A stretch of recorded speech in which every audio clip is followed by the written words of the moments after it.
تو حضرت موسیٰ کی ماں نے کتنی تکلیف اٹھائی؟ پہلے تو 70,000 بچے اس بچے کی وجہ سے مارے گئے. میں کہتا ہوں ہر بچے کے مرنے پر سوچتی ہوں گی اب کہیں اس کا نمبر، اب کہیں یہ نہ مارا جائے.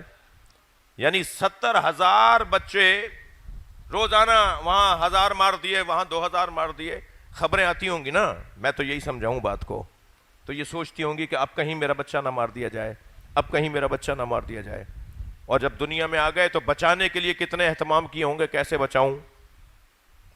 اور جس بچے کی خاطر اتنے 1000 بچے مار دیے، اسی بچے کے لیے اللہ کی وحی آ گئی، اے ام موسیٰ صندوقچہ بناؤ، اپنے بچے کو صندوق میں لٹاؤ اور اسے نیل کے حوالے کر دو.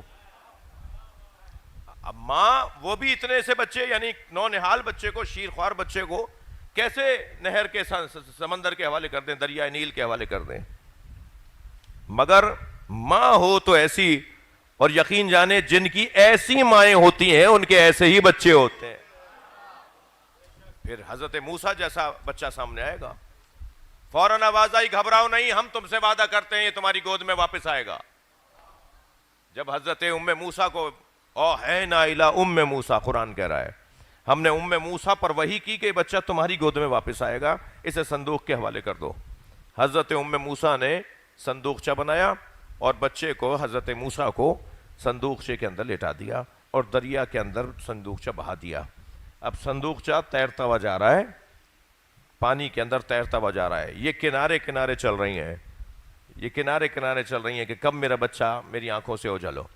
وہ جو صندوق تیر رہا تھا وہ تیرتا تیرتا محل میں چلا گیا. کس کے؟ فرعون کے محل میں. فرعون نے اپنا محل کچھ دریا کے اندر بھی بنایا ہوا تھا، یعنی کچھ حصہ دریا کا محل سے گزرتا تھا، یعنی دریا محل سے بھی گزرتا تھا. ایک مرتبہ وہ صندوق تیرتا ہوا محل کے اندر چلا گیا. اب ان کے سامنے تو دیوار آ گئی، یہ کہاں جائیں؟ ام موسیٰ، انہیں تو آگے رستہ ہی نہیں ہے محل میں جانے کا. محل سے تو آنا ہے تو دروازے سے آؤ، وہاں سپاہی کھڑے ہوئے ہیں، ایک مصیبتوں کا سامنا ہے. اب ان کے سامنے بچہ نہیں ہے، اب کچھ نہیں پتا کہ محل میں بچے کے ساتھ کیا ہو رہا ہے. ادھر کبھی یہ دونوں، یعنی فرعون اور حضرت آسیہ بنت مزاحم زوجہ فرعون، اچھا عجیب بات نہیں ہے، فرعون کو ہم لعنت اللہ علیہ کہتے ہیں اور آسیہ کو ہم علیہ السلام کہتے ہیں. عجیب بات ہے نا، یعنی شوہر ایسا اور زوجہ ایسی. یہ کبھی ایسے دریا کے کنارے پر بیٹھ کر دریا کی ہواؤں سے اور دریا کی لہروں سے محظوظ ہونے کا کبھی انہوں نے انتظام نہیں کیا، کبھی ہوا ہی نہیں ایسا. اس دن حضرت آسیہ نے فرعون سے کہا کہ چلیے کچھ دیر کے لیے دریا کے کنارے بیٹھتے ہیں. اب یہ دریا کے کنارے بیٹھے ہی اس بنیاد پہ تھے کہ کچھ اولاد کے بارے میں بات کر لیں. تو حضرت آسیہ نے کہا کہ دیکھو ہمارے ہاں اولاد نہیں ہو رہی، تو ہم کسی بچے کو گود لے لیں. تو اس نے کہا کہ بچے کو گود لیں گے تو وہ کہیں وہی بچہ نہ ہو جو میرا تخت تو لٹ دے، میری حکومت ہی پلٹ دے، کیونکہ نجومیوں نے تو خبر دی ہے کہ ایک بچہ پیدا ہونے والا ہے جو تمہاری حکومت کو لوٹ دے گا، جو تمہیں برباد کر دے گا. تو کہیں یہ وہی بچہ نہ ہو. تو کہنے لگی جسے ہم پالیں گے وہ ہمارے خلاف کیسے جائے گا. اور حضرت موسیٰ کی والدہ جب واپس گھر آ گئیں، بظاہر روتے پیٹتے واپس آ گئیں کہ میرا بچہ تو مجھ سے چھن گیا، اللہ نے مجھ سے کہا ہے کہ گود میں واپس لوٹاؤں گا، اللہ تیرا انتظار ہے کہ کب تو میرے بچے کو مجھے واپس لوٹائے. تو حضرت ام موسیٰ تو واپس ہو گئیں، مگر جہاں ماں کا کردار مکمل ہو جاتا ہے نا، وہاں پھر بہن کا کردار شروع ہوتا ہے. بڑی عنایت آپ کی توجہ. جہاں زہرا کا کردار مکمل ہو جائے وہاں پھر ثانیہ زہرا کا کردار شروع ہوتا ہے. لہذا ام موسیٰ گھر لوٹائیں، مگر اخت موسیٰ نے کہا کہ میں تو دربار میں جاؤں گی. حضرت موسیٰ کی بہن جن کا نام ام کلثوم لکھا ہے، وہ دروازے پہ جا کے کھڑی ہو گئیں. لائن لگی ہوئی تھی سوالیوں کی، دربار میں جانے والوں کی. انہیں ٹائم جگہ اس وقت میں نہیں ملا، موقع نہیں جانے دیا کہ صاحب وقت پورا ہو گیا، جتنے لوگوں کو اندر لینا تھا ہم نے لے لیا، اب کل آنا.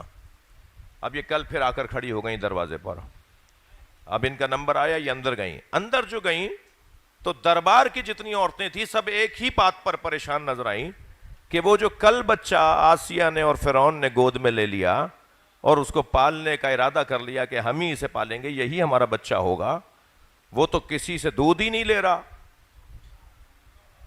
اسے دودھ پلانے کی کوشش ہو رہی ہے، وہ تو دودھ ہی نہیں پی رہا، اور دربار میں کوئی خاتون بھی نہیں ہے کہ جو بچے کو دودھ پلا رہی ہو تو اس کو بھی پلا دے، اور جو دودھ اس کو دیا جا رہا ہے دوسری چیزوں کا، دوسرے جانوروں کا، وہ تو دودھ ہی نہیں لے رہا، وہ تو کل سے بھوکا ہے، کسی سے دودھ نہیں لے رہا، اور وہ مسلسل بھوک کی کیفیت میں ہے۔ اب کیا کریں، کہاں سے اس بچے کو دودھ پلایا جائے؟ تو جب یہ ہر عورت کو کہتے ہوئے سنا نا، تو اخت موسیٰ علیہ السلام نے ان میں سے ایک کنیز سے کہا کہ مجھے پتا ہے ایک خاتون کا کہ جو اس بچے کو دودھ پلا سکتی ہے۔ اب وہ وعدہ پورا ہوگا جو اللہ نے کیا تھا۔ اب ایک مرتبہ کہا کہ بھائی اندر دربار تک خبر پہنچی، حضرت آسیہ تک بات گئی، انہوں نے کہا بلاؤ اس خاتون کو، یہ کیا بتا رہی ہے؟ کہا ایسے ایسے میں جانتی ہوں۔ کنیزوں کو کہا جاؤ اس عورت کو لے کر آ جاؤ۔ اب جب یہ دوڑتی ہوئی گھر آئی نا تو ماں سے کہا اماں اللہ نے نہیں کہا تھا کہ میں موسیٰ کو تمہاری گود میں لوٹاؤں گا؟ اماں چلو دربار میں۔ اب یہ وہاں گئی ہیں مگر ماں نے بتایا نہیں کہ میں اس کی ماں ہوں۔ بھائی جملہ کہوں گا ایسے آگے نہیں بڑھوں گا۔ حضرت موسیٰ نے دربار میں جا کر یہ نہیں بتایا میں اس کی ماں ہوں۔ دودھ پلایا، حضرت موسیٰ جیسے ہی گود میں آئے ہمک کے لپٹ گئے، فوراً دودھ پینے لگے، اور اس وقت تک دربار میں جانا روزانہ کا جانا تھا جب تک حضرت موسیٰ کو دودھ پلانے کا دورانیہ مکمل نہیں ہو گیا۔ ایک دو دفعہ تھوڑی گئی ہیں دربار میں، روزانہ بلائی جاتی تھی کہ لے کر آؤ، اب وقت آ گیا انہیں لے کر آؤ، اور کبھی نہیں بتایا کہ میں اس کی ماں ہوں۔ عزیزان گرامی، تم کہتے ہو تقیہ بدعت ہے، یہاں تقیہ کرنے سے نبی پلے۔ تقیہ نہ ہوتا تو حضرت موسیٰ بھی نہ پل پاتے۔ ایک نبی کی حیات مکمل ہوئی ہے تقیہ سے۔